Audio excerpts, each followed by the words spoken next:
aha muri Saudiya tubaye gutandukanye, hari abarara bararira, hari abarara barakubitwa, hari abarara ubusa, hari n'abandi. Mbega mu gihe uba ugiye gukorera muri ivyo bihugu n'ubuhebuzi bukunze kuboneka, ndavuga ku bahungu canke ku bakobwa, n'ubwahe buzi bukunze kuboneka boba bashika bakora?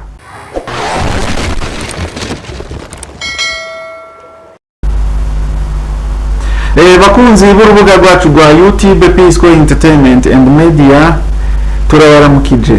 Ni umunezero udasanzwe gusubira guhura namwe mu biganiro bica kuri runo rubuga rwacu rwa YouTube Pisco Entertainment and Media.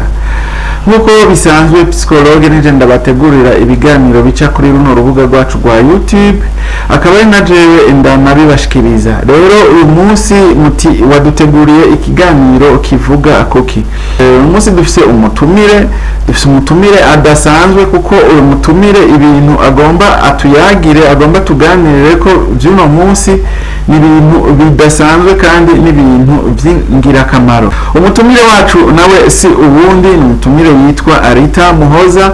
Uwo nawe akaba ari umwe mu barundi kazi bagiye gukorera mu bihugu by'Abarabu, ngira ngo akaba ari mu gihugu ca Arabia Saudite.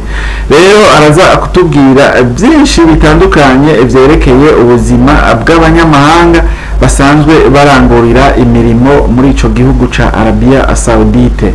Araza kutubwira wewe ukuntu yashitse muri ico gihugu, araza kutubwira byinshi bitandukanye n'ukuntu abandi nabo bashikayo bakamenyera ubuzima bwo kuba mu bihugu by'Abarabu. Rero nkuko vyama twebwe twama tubanza guha ikaze abantu bashasha, twama tubanza guha ikaze abashitsi, barahawe ikaze mu bwami bwa Pisco Entertainment and Media. Urahawe ikaze wewe nimba ari ukibona runo rubuga rwacu rwa YouTube, ugire subscribe, ushonde no ukazogera, urabona ahantu handitse all canke tout, uraza kudusigira na comment, uze gusharinga kino kiganiro, ugire partage kugira ngo ikiganiro kize gushikira abantu benshi. Ni nawe ikomeye cyane muraza akumva, kuko yiteguye uyu munsi abatubwira neza na neza ubuzima bwo kuba mu makungu, ubuzima bwo kuba mu bihugu by'Abarabu. N'uwo mu diaspora rero yitwa Arita Muhoza, uyu munsi agomba atuganirire, atubwire byinshi bitandukanye. Reka rero tumira amate gatoya, turaje tubabwire mwidonido rya kino kiganiro, atubwire neza na neza ino ntahe yiwe n'intahe y'abandi, atubwire ukuntu bimeze.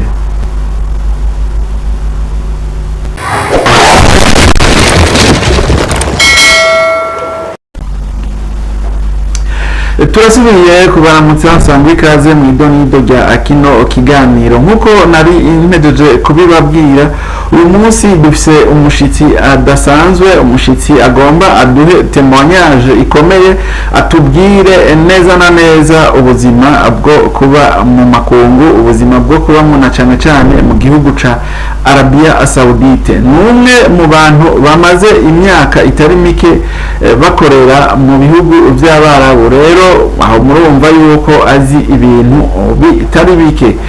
Nkwibutse kandi yuko uyu Rita Muhoza asanzwe afise n'urubuga rwiwe rwa YouTube, asanzwe yigishirizamwo abantu bifuza kuja gukorera mu gihugu ca Arabia Saudite, abigishirizamwo ururimi.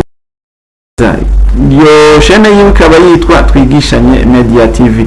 Iyo tuzoyisigura ko mu kiganiro kizokurikira, kuko yaratwemereye azotubwirana neza na neza ukuntu yiyumviriye kwigisha abene wabo bagiye gukorera mu gihugu ca Arabia Saudite, na cane cane kubigisha ururimi rw'Icarabu. Rero turashaka tubanze tumuhe ikaze muri buno bwami bwa Pisco Entertainment and Media. Turaguha ikaze, wisanzure, utubwire ubuzima bwo mu gihugu ca Arabia Saudite ukuntu ubumeze. Mbega ubuzima bw'abantu bagiye gukorera muri Arabia Saudite bwoba bwifashe gute? Turashaka utubwire ukuntu bwifashe. Utangure uramutse abakunzi ba Pisco Entertainment and Media, hanyuma utubwire neza na neza ubuzima bw'abantu bagiye kuronderera ubuzima mu gihugu ca Arabia Saudite ukuntu bwifashe. Ijambo ni gwawe. Abakunzi ba Pisco Entertainment turabaramukije, turabahaye ikaze kandi tubahaye namwiriwe. Hama rero uyu munsi tugiye kuganira ku bintu bitandukanye by'ubuzima bwo muri Saudiya, guhera mbega twibaza ati mbega bimeze gute, uko umuntu agendayo nuko bimeze n'imibereho yaho, nibyo tugiye kuvugira hamwe. Rero abantu mwese mukurikirana urubuga rwa Pisco Entertainment murahawe ikaze. Uyu munsi akanya n'akanya, murakeneye kumenya byinshi cyane, murakeneye kubaza byinshi, turahari kugira ngo batubaze, sibyo none? Ikibazo ca mbere mbona noshobora kukubaza, kuko nk'abantu bose imbere ya byose abanza gufata umupango akavuga ati kugira ngo umuntu ashike hariya byogenda gute. Nashaka kukubaza, byoba byoroshe kugira ngo umuntu ashobore gushika mu gihugu ca Arabia Saudite? Tubwire ukuntu bimeze, ukuntu ushobora gufata urugendo rugushikana muri Arabia Saudite. Byoba byoroshe kugira ngo ushobore gushika muri ico gihugu ca Arabia Saudite? Ego, biroroshe ugereranije no ku bindi bihugu, mu bindi bihugu bitandukanye. Twovuga ko muri Saudiya ariho byoroshe gushika. Muri Saudiya biracoroshe gushikayo ugereranije n'ibindi bihugu, ariko twebwe twatanguye kuhagera duciye tunyuranije n'amategeko, twinyegeje. ntibyari byoroshe n'ukuri, byari bigoye, gwari urugamba. Nico kintu nabonye ko abakenyezi nta kintu bakeneye badashikako. Ubiravye je mbonye umukenyezi wese yaje mu gihe cyaheze tutaremererwa, Uburundi butaremererwa, yubahwe ahari hose kabisa. Umukenyezi yabikoze, turi intwari, mwiyemere. Sivyo none bagenzi? Hama rero twebwe tukiza ino byari ibintu bigoye, ariko nta kintu na kimwe umukenyezi yituma ngo akenera ngo bimunanire ko gishikako. Nkuko bisanzwe rero twebwe twaje bigoye, duca mu mayira, mu mahwa, mu biti, hose twaracayo, ku biti no ku mabuye, ariko Imana yaraturinze, twarashitse. Gushika muri bino bihugu, kumenya imibereho y'abantu, kumenya kubana n'abantu, umwe wese biravana nico yaje agamije.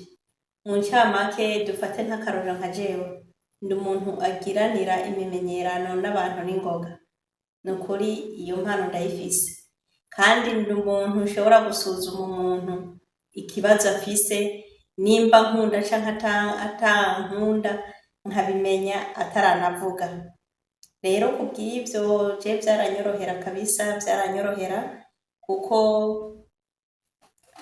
ndabiravye neza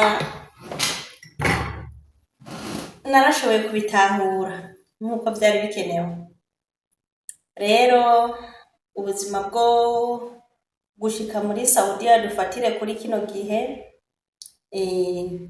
uroroshe gushikaho, nubwo butoroshe cyane nabo nyene, ariko buroroshe ugereranije n'igihe cyaheze.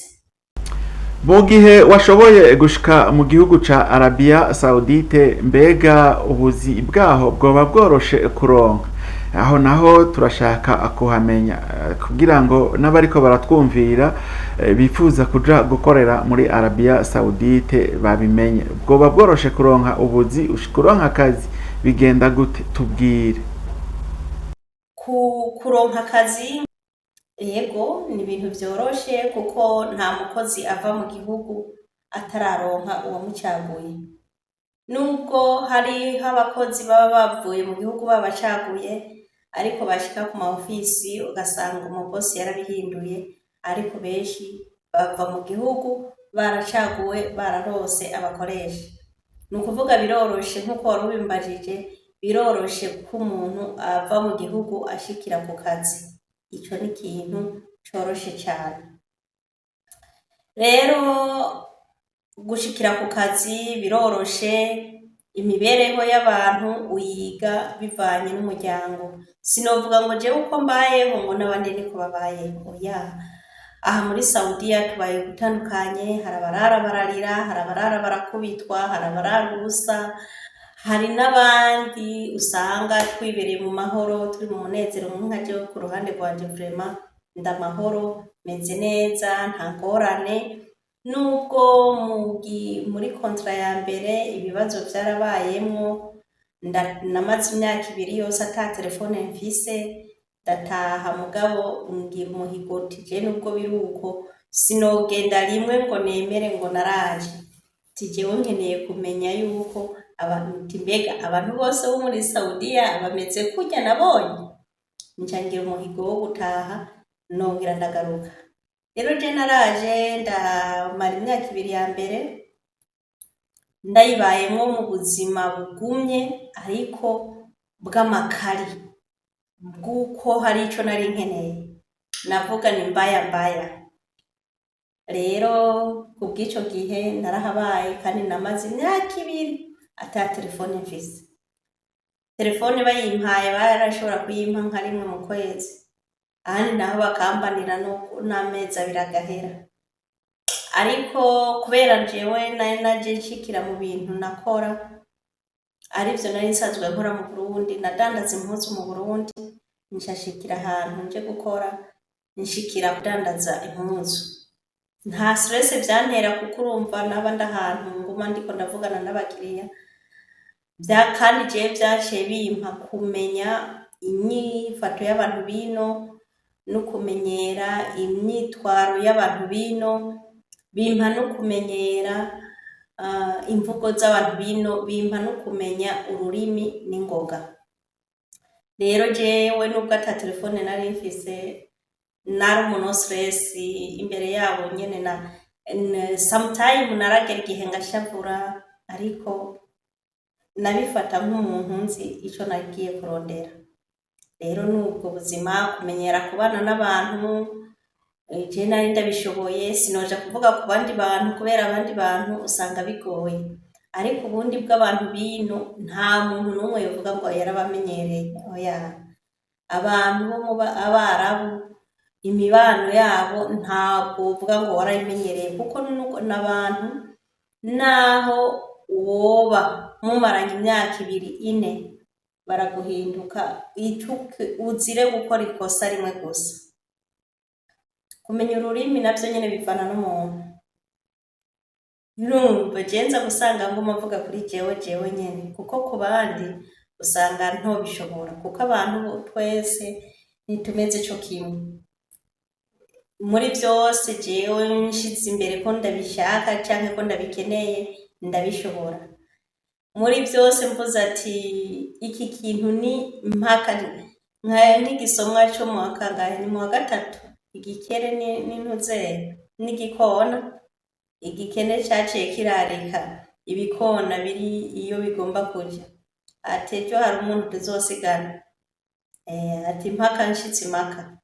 Rero nanje ndi umwe muri abo bantu. Jewe kubana n'abantu ndabishoboye, mbavuga ati ngenda mfise ndaba intumbero yanje, ibindi bintu mundi muntu agira gutya na gutya sindavyitaho, sindabiraba. Ego rero bica bintuma usanga aba bantu turahuza. Ikindi naco warumbajije ni ukuvuga yuko ino sinzi nk'ahantu hose naho nabaye, naho nadandariza kontra ya mbere twadandaza, nta ruja n'uruja rw'abantu muri Saudiya rubaho, nta bantu bagenda n'amaguru. Nibwo buzima nabonye umenga nyene buri kundi kuntu, nta guhura n'abantu ngo yambi, nta kuramukanya, yani ni ibintu usanga biri bizarre cyane, ibintu vy'ino usanga bigoye, nta ruja n'uruja rw'abantu nk'uko muri Afrika usanga. Rero ubuzima bw'abantu tuba tuvuye muri Afrika kumenyera abantu bino, kubera usanga ari abantu batuje, nawe ujamwo ugatuza muri bo. Ni ukuvuga yuko umuntu wese ari umukozi, umuntu ashaka kuba ino arabana n'icyamuzanye, akibaza ati mbega aho mvuye ndahasize iki, mbega iyo ngomba kuja ni hehe. Kuko mu ncamake abahinga bama babivuze, iyo umuntu ataramenya iyo aja ntashobora kumenya n'iyo avuye, canke nimba umuntu adashobora kumenya iyo avuye ntashobora no kumenya iyo aja. Ariko intumbero, iyo umaze kumenya iyo uja umenya n'ico utumbereye, kuko umuntu atazi iyo aja ntazimira. Ndabivuze gutyo ntabisiguye abantu vyo batangaza. Umuntu atazi iyo aja ntazimira, ahashitse hose aba yashitse. Ariko umuntu azi iyo aja atumbera intumbero. Rero twebwe mu kuza vyanka bikunda, haduga hanyerera dusongako. Nuko rero niyo mpamvu ubuzima bw'ino sometime buraryoshe, sometime burimwo amarira, uriri utwenga nabo hageze mw'ijoro ugaca uja kurira inkumbu zikagufata, usanga ari ibintu bigoye. Akazi nako ugasanga ni kenshi, kumenyera ibikorwa vy'ino nyene usanga ari ibintu kweri twebwe abanyafrika haswa nk'abarundi turabishoboye. Akazi kukamenyera n'ibintu bisanzwe cane, kuko tuba twari dusanzwe dukora. Mubwo abantu binanira, abantu baba bari basanzwe bari hino badakora, bari mu gihugu c'Uburundi badakora, ni ikibazo. Yes, turabona abantu benshi barahurumbira ivyo bihugu vy'Abarabu, za Oman, za Arabia Saudite hamwe n'izindi za Qatar. Mbega mu gihe uba ugiye gukorera muri ivyo bihugu, n'ubuhebuzi bukunze kuboneka, ndavuga ku bahungu canke ku bakobwa, n'ubwahe buzi bukunze kuboneka boba bashika bakora? Nko ku bahungu sinobivuga ko cyane, kuko ino nta buzi bw'abahungu jewe mbona, ntaho ndabona ubuzi bwinshi bw'abahungu. Ubuzi mbona bw'abahungu usanga ari igishoferi n'igisiti bamwe n'abandi bo ku masupermarket. Rero nka cane nta bahungu bo mu Burundi ndabona benshi, ariko ubwo buzi usanga bukora aba Filipino, aba Bangladesh, ubu n'abakenya barimo. Rero nuko ubuzi bw'abahungu sinobuvuga ko cyane, kuko ntabwonzi burenga ubwo nkunda guca ukabona nk'abantu nyene bagenda usanga bariko barakora. Hama kuri twebwe natwe abadamu canke abigeme, ubuzi n'ubuzi butandukanye, ntawo budonagura, kuko cane biravana n'umwe wese aho yashikiye. Nk'uko nabikubwiye, no kuvuga nk'ubuzi buba buhari, hariho ubuzi bwo kwita ku batamakazi bashaje batacishoboye, hakabaho n'ubuzi bwo gukora isuku, ugasanga bakwandikiye akazi ko gukora isuku gusa. Hakaba n'abandi baza bakora akazi ko guteka. Mu ncamake ni ubuzi bujanye n'ibintu vyo mu nzu, n'akazi kajanye no kuba umukozi wo mu nzu. Sinobitinya kubivuga, turi abakozi bo mu nzu. Ego mu ncamake nuko nobivuga, ubuzi nubwo buba buhari, nta ngorane. Ego turumva yuko hiyo onye naho hoba ari heza, ari ahantu baronderera mu maronderero, kandi nivyo urabona yuko ibihugu vyinshi bihurumbira mu bihugu vy'Abarabu kugira ngo barondere akanoti. Ariko abarundi baravuze bati nta nyambo ibura agahonzi. n'izihe ntambamyi muhura nazo mu gihe mwoba muri mu mirimo ya misi yose? intambamyi nazo umuntu ahura nazo ahantu hose umuntu ari ntabura intambamyi mu kazi. Nta muntu n'umwe aja ahantu abura intambamyi. Ni ukuvuga intambamyi zikunda kuboneka, urashobora kuja mu muryango ugasanga abantu batagaburira umukozi, urashobora kuja mu muryango ugasanga n'abantu batitaho umukozi muri rusange, ugasanga n'abantu bavuga cane. Je nka jewe ndanka umuntu ankankamira vraiment, ugasanga n'abantu bakankamwa, urumva uca usanga ari ikibazo. Rero muri rusange ibi vyari ivyo, nibaza yuko bashobora gutahura. Hari abarundi benshi usanga baba bibaza yuko kuja mu mahanga ari kuja kurya umunyenga, ari ukwama mu birori. Abandi nabo ugasanga birirwa baracoresha abagize amahirwe yo gushika muri ivyo bihugu vyo mu makungu tuvuge, ugasanga birirwa barabacoresha udusandorari. N'akahe kajambo wobwira abo barundi bafise ingeso nk'iyo yo kwama barasaba udusandorari? Ikintu twogenda tutavuze ni ukuvuga ko abagomba kuza ntibatinye, kandi ku bantu nabo bibaza ngo amahera ngo biroroshe kuyaronka, nta hantu na hamwe ubuzima bworoshe. Je nico kimwe mpora mbwira abantu, hariho abantu uhora usanga bari mu gihugu basigaye barakora imigambi barayirangura, bumva yuko umuntu ari mu mahanga ari we amahera yiwe yoroshe. Aka kantu kambwirira abantu vraiment, amahera y'umuntu ari mu mahanga kubera iki aryohera abantu. Umuntu ashobora gusanga ari mu Burundi ari mu businessman cyangwa ari mu business sinzi, ariko akumva yuko utamuhuguriye, utamuhaye ikintu, utamuhaye agasandorare uri umwasi wiwe. Ariko ntibamenya ako gasandorare kukaronka ingene biba vyagenze. Ego guha abantu biroroshe, ariko muri Saudiya kuvuga ngo agasandorare vraiment ntibiba vyoroshe. Sinzi ku bandi, je nivuga ku bwanje, nagenda bikubwira mu bintu vyose, nagenda avuga ku ruhande rwanje. Abantu rero baba bakenera agasandorare nyene,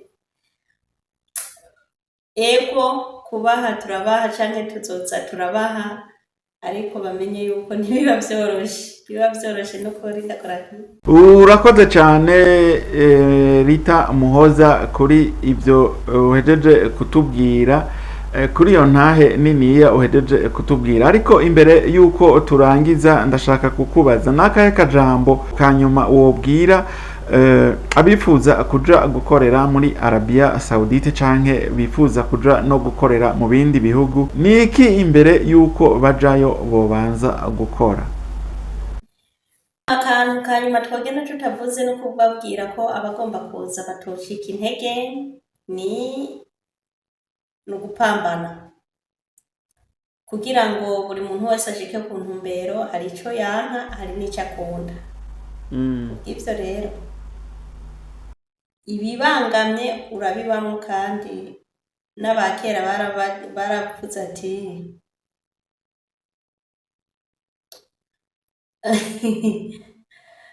ndawuhevye uwo mugani. Ico twari tugiye tutavuze, natwe turafise urubuga rwacu rwa Twigishanye Media rwo kwiga icarabu. Abantu bashasha vraiment ubatumirire, ubambwirire baze bariga icarabu. Abantu bashasha bari mu bice bitandukanye canke bashaka kwiga indimi zitandukanye, baze bariga, bige indimi, icarabu. Twe vyaratugoye kubimenya, natwe bashasha ntidushaka ko vyorinda kubagora. Murakoze cyane, vyari ivyo nari ngiye ntababwiye. turagushimiye cyane kuri ikino kiganiro ciza uhejeje kudushikiriza. Ni témoignage nziza cyane, uratubwiye neza na neza wewe ukuntu wahaje, ukuntu wahagiye, uratubwira yuko ariko uyu munsi ibintu bimeze neza. Turagushimiye. Ndibaza nitwagutumira mu kindi kiganiro uzoza utubwire, kandi si no kugutumira gusa, turashaka mu kiganiro gikurikira uzona tubwire neza na neza ivyerekeye urubuga rwawe, ukuntu wiyumviye kwigisha abantu icyarabu, kwigisha abarundi canke abandi bose bumva ururimi rw'ikirundi, kubigisha icyarabu kugira ngo bazoshobore nabo gushika muri Arabia Saudite bazi ubwo ururimi. Udusigurire neza na neza ivyerekeye urubuga rwawe wise Twigishanye Media TV. Rero ndabashimiye mwebwe mwashoboye kumviriza akino kiganiro kuva ku ntango gushika aha kigeze uno mwanya. Imana ibahezagire. Ukaba rero utari bwagire subscribe, ugire subscribe ufyonde no ukazogera, urabona handitse all canke tutu hafyonde ko uzobuhejeje kugira subscribe, uzoba wahejeje kwinjira mu bwami bwa Pisco Entertainment and Media. Ugire like, uduhe na comment, tubwire ukuntu wumvise kino kiganiro, ugire na partage kugira ngo bene wanyu canke inshuti n'abagenzi nabo babone ibiganiro bica kuri runo rubuga rwacu rwa YouTube Pisco Entertainment and Media. Naho ubutaha mu kindi kiganiro, Psikologe nije nayiko ndaremesha kino kiganiro. Imana ibahezagire, Imana ibahe umugisha, mugireho muba mwubawe, mugire amafaranga, mugire n'Imana. Thank you.